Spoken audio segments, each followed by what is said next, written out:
Hello விஸ் அனைவருக்கும் வடகொரியாவே எல்லாருக்கும் தெரியும். ஒரு சர்வதிகார ஒரு நாடுனா அது உலகத்திலே நம்பர் 1 இருக்கிறது அது வடகொரியா தான். சீனா ரஷ்யாவை விட தன்னுடைய பிச்சல் தன் தலை சிங்ஜான் அப்பா தாத்தா அப்படின்னு அவங்களுடைய வம்சமே வடகொரிய நாட்டையே அடிமைப்படுத்தி வருது. அது மட்டும் கிடையாது, நாட்டு மக்கள் வெளி உலகம் என்னன்னு தெரியாம இன்னைய வரையும் வந்துட்டு இருக்காங்க. முக்கியம் பாத்தீங்கன்னா வெளி உலகத்துல இப்படிப்பட்ட கம்ப்யூட்டர் டிவி இதெல்லாம் இருக்குதா, இணையதளம் இருக்குதா, இப்படி தொலைபேசி எல்லாம் இருக்கா, இப்படி உலகம் டிராக்டர்ல இருந்து பல விதங்கள்ல இயங்கிட்டு வருதா, இந்த உலகத்துல இவ்வளவு பெரிய தொழிற்புரட்சி நடக்குதா, இவ்வளவு உணவுப் பொருட்கள் எல்லாம் இருக்கா அப்படின்னு எதுவுமே தெரியாது. அவங்களுக்கு தெரிஞ்சதெல்லாம் 10 உணவுப் பொருள், அதாவது அன்றாட வாழ்க்கை தான் வாழ்ந்துட்டு வராங்க.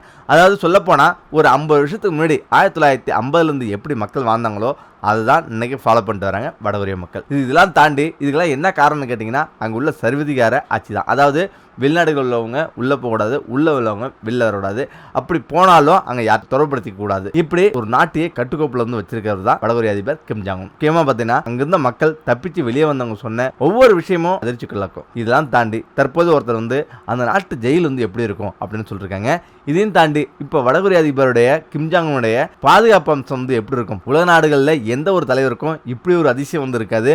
அதுதான் கிம் ஜாங் உன் நடத்துறாரு. முக்கியமா ஒரு எறும்பு கூட நுழைய முடியாது வடகொரிய அதிபரோட பாதுகாப்பு அதிசயங்கள் இதுதான். அமெரிக்கா உள்ளிட்ட உலக நாடுகளுக்கு மிகப்பெரிய சிம்ம சொப்பனமா திகழ்றது தான் இந்த வடகொரிய அதிபர் கிம் ஜாங் உன் மிகப்பெரிய பாதுகாப்பு வலயத்துக்குள்ள இருக்காரு. சொந்த நாட்டுல கூட எங்க சென்றாலும் சரி ஒரு எறும்பு கூட நுழைய முடியாத அளவுக்கு 6 அடுக்கு பாதுகாப்பு அவருக்கு வழங்கப்படுது. வடகொரியா மற்றும் தென்கொரியா இடையே எப்போதுமே 7ஆம் பொருத்தம் அப்படின்றது எல்லாத்துக்கும் தெரியும். அமெரிக்கா தென்கொரியா இடையே நீண்ட காலமா இரு நாடுகளுக்கு இடையே பிரச்சனை இருக்கு. ஐநா சபை எச்சரித்தும் தொடர்ந்து அணு ஆயுதங்கள் தயாரிச்சு உலக நாடுகளை மிரட்டிட்டு வருது. முக்கியமா வடகொரியாவோட இந்த அணு ஆயுத குவிப்பு பல நாடுகளுக்கு அச்சத்தை ஏற்படுத்தி வருது. இந்த நிலையில் தான் வடகொரிய அதிபர் தென்கொரிய அதிபர் அப்படின்னு 2 பேரும் சந்திச்சிட்டாங்க. முக்கியமா இந்த பேச்சுவார்த்தையை விட கிம்ஜானுக்கு வழங்கப்பட்ட அந்த பாதுகாப்பு தான் மிகப்பெரிய அளவில் பேசப்பட்டது, விவாதமா மாறிச்சு. வடகொரிய அதிபருக்கு பாதுகாப்பு அளித்த வீரர்கள் குறித்து தான் அதிகமாக பேசப்பட்டது. முக்கியமா ஒன்று கவனிக்கணும், கடினமான தேர்வுகள் மூலமே வடகொரிய அதிபரோட பாதுகாப்பு படையினரை தேர்வு செய்யறாங்க. முக்கியமா துப்பாக்கி சுடுதலை துல்லியமாகவும் விட்டாகவும் கிட்டத்தட்ட பாதுகாப்பு படையில உள்ள ஒவ்வொருத்தருமே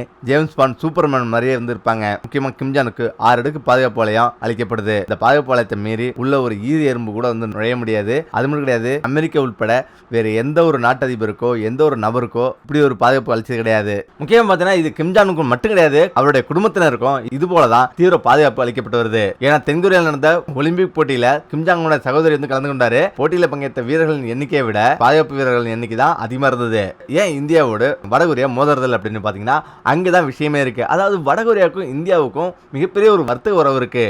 வடகொரியாவோட 3வது பெரிய வர்த்தக நாடு இந்தியா அப்படின்றது பலருக்கும் தெரியாம இருக்கும். முக்கியமா சமீப காலம் வரை வடகொரியாவுக்கு இந்தியா ஏற்றுமதி செய்யறது 76.52 மில்லியன் மதிப்பிலான ஏற்றுமதியையும் 132 மில்லியன் மதிப்பிலான இறக்குமதியையும் இந்தியாவில் ஒவ்வொரு நிதியாண்டிலும் நடக்குது. முக்கியமா எண்ணெய் உணவுகள், பருத்தி நூல், துணிகள், தாதுக்கள் மற்றும் கனிமப் பொருட்கள் அப்படின்னு மருந்துகள் மற்றும் ரசாயனம், ரத்தன கற்கள், ஆபரணங்கள், உலோகங்கள் மற்றும் இறைச்சி போன்றவற்றை இந்தியா ஏற்றுமதி செய்யுது. முக்கியமா இந்தியாவிலிருந்து அதிக பொருட்களை இறக்குமதி செய்ய வடகொரியா ஆர்வமா இருந்தாலும் குறைவான அந்நிய செலவாணையம் வங்கியோட நம்பிக்கைகள் இல்லாம இருக்கிறதால மிகவும் இதனை கடினமாக்குது. முக்கியமா ஐக்கிய நாடுகள் பொருளாதார தடைகளை விதிச்ச பிறகு பெரும்பாலான மேற்குள் நாடுகள் வடகொரியாவோடு உறவு முறிச்சிச்சு, அனைத்து விதமான வர்த்தகத்தையும் நிறுத்திச்சு. வடகொரியா பாகிஸ்தானோடு உறவு வச்சிருந்தாலும் நீண்ட காலமா இந்தியாவோடு விளம்பரப்படுத்திக் கொள்ளாத ராஜ்ஜிய உறவு இந்தியா வச்சிருக்கு, இந்தியா பேணி இருந்திருக்கு. 2015 வடகொரியாவோட இந்திய வெளியுறவுத்துறை அமைச்சரை சந்திச்சாரு. அப்போது அவங்க வச்ச கொள்கை வடகொரியாவை இந்தியா போன்ற கிழக்கு நாடுகள் கொள்கைகளை எங்களை இணைச்சு கொள்ளணும் அப்படின்னு வடகொரியா தெரிவிச்சிருக்கு.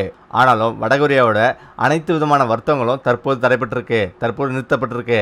முக்கியமா போர் டாங்கிகள், தாக்குதல் வாகனங்கள், போர் விமானங்கள், தாக்குதல் ஹெலிகாப்டர்கள் அப்படின்னு ஏவுகணை போன்ற ஆயுதங்கள்லாம் இதில் அடங்கும். வர்த்தக தடையை தவிர வடகொரியாவுக்கு வழங்கப்படும் அறிவியல் பயிற்சி, ராணுவ அல்லது போலீஸ் பயிற்சி, இயற்பியல், வானூர்தியியல், அணுப்பொறியியல் பயிற்சி எல்லாமே நிறுத்தப்பட்டிருக்கு, தடை செய்யப்பட்டிருக்கு. கடந்த காலங்களில் வடகொரிய பிரிவுகளுக்கு ஆண்டுதோறும் மகாராஷ்டிராவில் உள்ள படைக்கல்வி மூலம் பயிற்சி அளிக்கப்பட்டு வந்தது, தற்காலிகமாக நிறுத்திருக்கு. அதனாலதான் இந்தியாவை அதிகமாக சார்ந்திருக்க ஒரு நாடுல வடகொரியா முக்கிய இடம் வைக்குது.